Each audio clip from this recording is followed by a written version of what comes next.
Shalom. First and foremost, I'd like to give all praises and glory and honor to Yahweh, Ba'ashem, Yahweh Shai, Ba'ashem, Mokarkadash. Double honors to the elders for preaching his word truthfully and sincerely. And shalom to the Akim, scattered to the four corners of the globe, preaching the word truthfully and sincerely as well too. And I say shalom to you Akim out there. And this is a news article as of Friday, March 17, 2023, 6:23 p.m. of this news article was updated. And this is published by Alex Heron and Heike Young Kim of CNBC.com. This news article was published by them. And it reads, the Dow Jones closes near 400 points, which is 384 points, I believe, in the negatives range. Points lower on Friday as First Republic regional banks resumes the slide. Right, and one of those banks, I believe, is the Suzy Bank over there in Switzerland, because they had like a recent they had a recent increase of the stocks, but it plunged again like it did on Wednesday. Now as of Friday, it plunged like 10%. And then you have this First Republic Bank kind of, their stocks kind of slide as well too. And regional banks as well too resumes the slide after the recent, what happened over there in Silicon Valley Bank about 5 or 6 days ago. That had tumbled. But I believe they came with a alternative rescue plan, I believe, just like over there, this Dr. Seuss. The bank of Suzy Bank over there in Switzerland as well too. They had immediately rescue plan for that. I believe it was a $54 billion, I believe. And that was in the European countries and the United States as well too. But as of today, due to the regional banks, had a downslide of the stocks. And I'm gonna read it again. The Dow Jones closes nearly 400 points lower on Friday as First Republic and regional bank resume slide.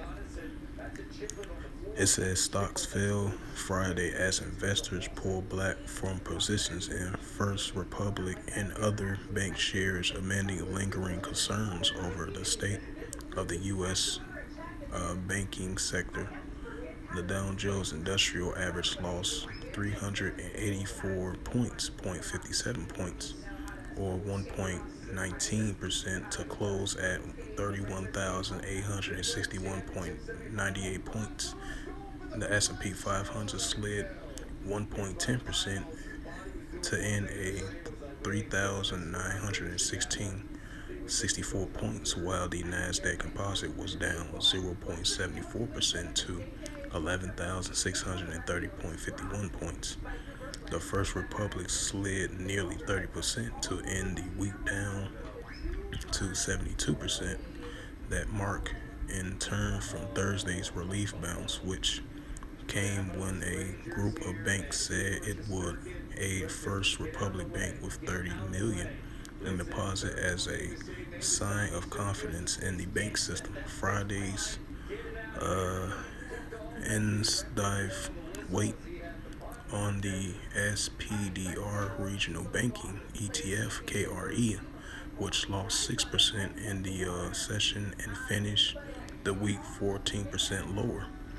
It says the U.S. listed share of Credit Suisse closed down nearly 7% as traders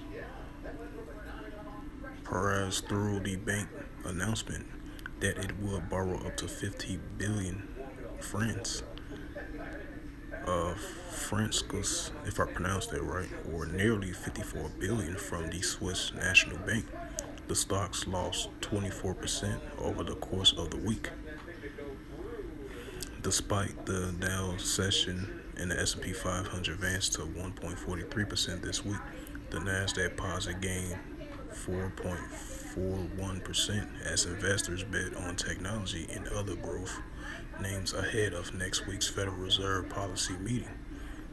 It was the best week since January 13th for the tech heavy index, but Friday's slip pulled the Dow into negative territory for the week, finishing 0.15% down. The bank stocks have been closely followed by investors in recent days, right? Because you had banks didn't want to open the stocks because they kind of pulled back because they didn't want to get no crash due to the recent Susie Bank collapsing as of recently from Wednesday into Thursday. From Wednesday into Friday. And the banks here in the United States, they kind of felt the effects of the Silicon Valley banks as well too. And I believe they did a lot of pullback as well of that as well too, because they didn't want to follow the path of the recent Silicon Valley bank collapse. So I just want to add a note to that. It says bank stocks has been closely followed by investors in recent days, amending fears that other could face the same fate as Silicon Bank and Signature Bank, which were both closed within last week. Right, so they closed it and pulled back from that because they didn't want to feel the effects of the markets of the recent banks in the United States and Europe and Asia as well too for the past week or so. It says the markets have been responding to the latest developments in the sector after regulators said over the weekend that it would backstop deposits in 2 weeks. And it says investors pulled back on Friday ahead of what could potentially in a eventful weekend as the bank crisis plays out, said Kenneth Buchanan, senior portfolio manager and global investment.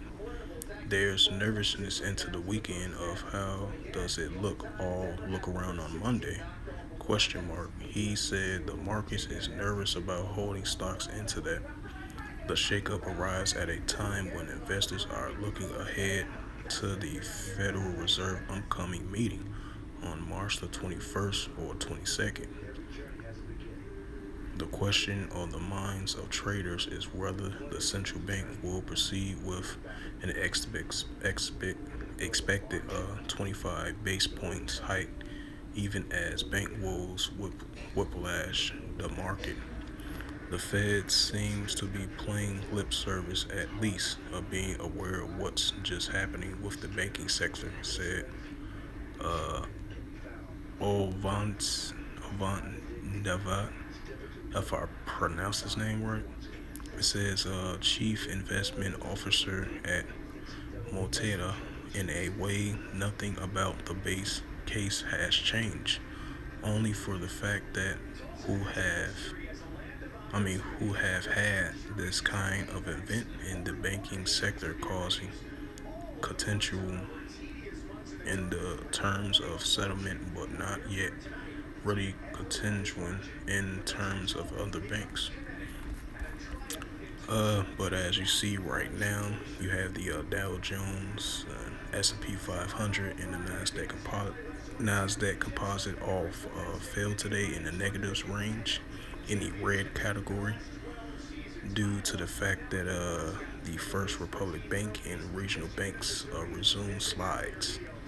So with that, this was just a sit-down lesson that I wanted to bring out of this news article from CNBC.com, updated Friday, March 17, 2023 at 6:23 p.m. Eastern Time. As it says, the Dow Jones closes nearly 400 points, which is negative 384 points lower on Friday as First Republic and Regional Bank resume slides. So with that, I'd like to give all praises and glory and honor to Yahweh, Ba'ashem, Yahweh Shai, Ba'ashem, or Karadash. Double honors to the elders for preaching his word truthfully and sincerely. And shalom to the Akim, scattered through the four corners of the globe, preaching the word truthfully and sincerely as well too. And until next time, I will say shalom.